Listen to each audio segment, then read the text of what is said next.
स्वागत है आप सभी का एक्सपी क्लासेस में। आज हम लोग डिस्कस करेंगे क्लास 10th इंग्लिश पोइट्री के अंतर्गत आपकी बुक फर्स्ट फ्लाइट से जो एनसीईआरटी बेस्ड है। पहला चैप्टर पोइट्री का डस्ट ऑफ स्नो। ये चैप्टर रॉबर्ट फ्रॉस्ट की एक बहुत ही बेहतरीन पोयम है। रॉबर्ट फ्रॉस्ट एक अमेरिकन पोएट है जो बहुत ही फेमस है और इनकी पोएम्स जो होती हैं वो रियलिस्टिक पोएम होती हैं, यानी जो रियल लाइफ में चल रहा है उसको ही अपनी पोएम में शो करते हैं। ये पोएम हालांकि छोटी है, 8 लाइन की पोएम है, लेकिन मीनिंग बहुत बड़ी रखती है।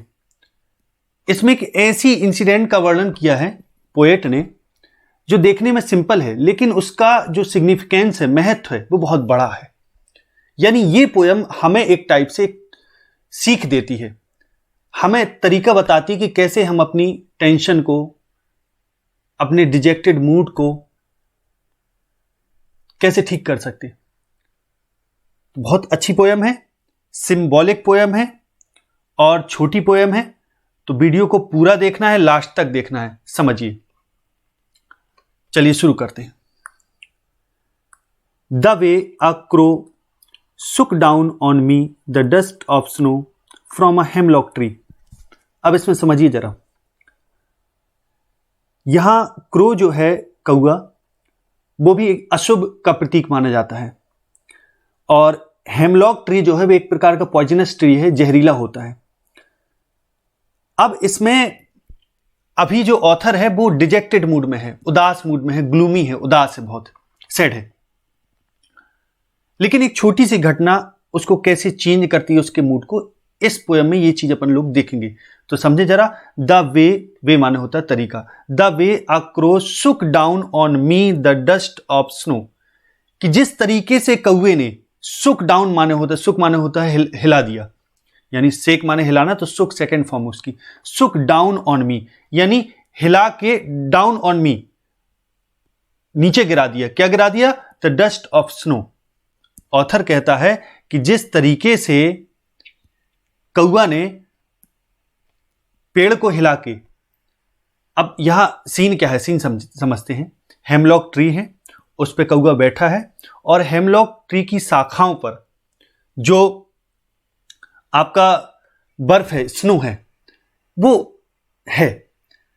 तो जब नीचे से पास होता है ऑथर, जब वहां से गुजरता है पोएट, तो कौआ क्या करता है, उस पेड़ को हिला देता है। तो जो उसकी डस्ट है, स्नो की डस्ट, यानी जो उसके छोटे छोटे कण हैं स्नो के, बर्फ के, वो गिर जाते हैं ऑथर के ऊपर। तो कहता है जिस तरीके से वो गिराता है, वो तरीका की बात ऑथर कर रहा है। The way a crow Shuk down on me the dust of snow from a hemlock tree has given my heart. कि ऑथर कहता है जिस तरीके से वो कौआ मुझ पर डस्ट ऑफ स्नो, यानी बर्फ की वो परत कह लें या धूल कह लें या बर्फ के छोटे छोटे टुकड़े कह लें जो पेड़ पर हैं, वो जिस तरीके से हिलाकर मुझ पर गिराता है हेमलॉक ट्री से, तो ये चीज मुझको दे जाती है। Has given my heart a change of mood, कि मेरे मूड में एक परिवर्तन ले आती है। एंड सेव्ड, और बचा देती है, some part of a day, मेरे उस दिन का कुछ हिस्सा बचा देती है। यानी जितना हिस्सा मैंने उदासी बिता दिया, उसको छोड़कर आगे अब जो बचा उस दिन का हिस्सा, वो बच जाता है, क्योंकि मेरा मूड चेंज हो जाता है जैसे ही वो कौआ जिस तरीके से हेमलॉक ट्री से डस्ट ऑफ स्नो मेरे ऊपर गिराता है। तो बर्फ उसके ऊपर गिरते ही उसका मूड चेंज हो जाता है। और फिर आगे कहता है author, saved some part of a day I had rued, कि जो मैंने दिन बर्बाद कर दिया होता है, अब वो मेरा दिन बच जाता है। यानी जितना हिस्सा बर्बाद हो गया वो तो हो ही गया, अब आगे का मेरा बच जाता है। यानी ऑथर का एकदम से मूड चेंज हो जाता है। वैसे अगर सही कहा जाए तो यहां जो डस्ट है, डस्ट ऑफ स्नो है, बर्फ की जो धूल है, स्नो प्रतीक है ठंडक का, कोल्डनेस का। तो जब भी हम क्रोधित होते हैं या मूड ऑफ होता है, तो आपने देखा यदि कोई व्यक्ति नहा ले तो नहाने के तुरंत बाद मूड चेंज हो जाता है, रिफ्रेशमेंट हो जाती है। तो वैसे ही जब ऊपर से बर्फ गिरती है, वो कौआ जब गिराता है इसके सिर पे, ऑथर के ऊपर, तो अचानक उसके स्पर्श से, बर्फ के स्पर्श से ऑथर का मूड टोटली चेंज हो जाता है। तो यहां ये सिंबॉलिकली बताया गया है कि कैसे एक छोटी सी घटना एक मूड चेंज कर सकती है। अब भले ही वैसे कहा जाए तो कौवा और हेमलॉक ट्री अशुभ के प्रतीक माने जाते हैं।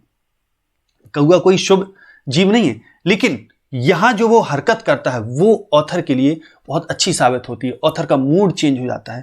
तो यहां कहने का अर्थ ये है, यहां एक और सिंबॉलिकली एक मैसेज मिल रहा है। वो मैसेज ये है कि यहां हम डस्ट ऑफ स्नो को यह भी समझ सकते हैं जो विचारों की धूल है, कि जिस प्रकार से उदासी के विचार, निगेटिव थॉट्स हमारे दिमाग में हम ढोए ढोए फिरते हैं, यदि वो हम ठीक वैसे ही गिरा दें अपनी एक टेक्निक से। यहां वे का अर्थ है तरीका, यानी टेंशन को रिलीज करने का तरीका। जिस तरीके से क्रो ने वो बर्फ गिराई ऊपर से, डस्ट ऑफ स्नो गिराई, तो एक टाइप से यहां एक तरीका शो किया गया है कि व्यक्ति यदि माहिर है जीवन जीने में तो वो टेंशन को कैसे रिलीज कर सकता है, ठीक उसी तरीके से जैसे डस्ट ऑफ स्नो को हेमलॉक ट्री से कौवे ने गिराया। तो ऐसे ही हम दिमाग से सारी टेंशन को गिरा सकते हैं नीचे, यदि हम में कुछ भी समझ है।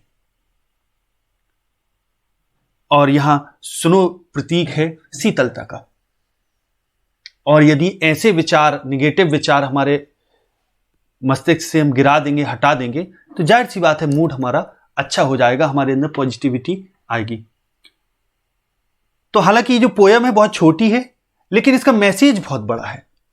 तो आई थिंक ये रॉबर्ट फ्रॉस्ट की ये पोयम आपको क्लियर हुई होगी पूरी तरह, मैं आशा करता हूं। और इसमें आपको बहुत कुछ सीखने को मिला होगा जो लाइफ के लिए बहुत ही इंपॉर्टेंट है, बहुत जरूरी है। तो यदि वीडियो अच्छी लगी है, पोयम आपको अच्छी लगी है, तो वीडियो को लाइक और शेयर करना ना भूलें। आगे अगली वीडियो मिलते हैं, तब तक के लिए नमस्कार, जय हिंद, जय भारत, वंदे मातरम।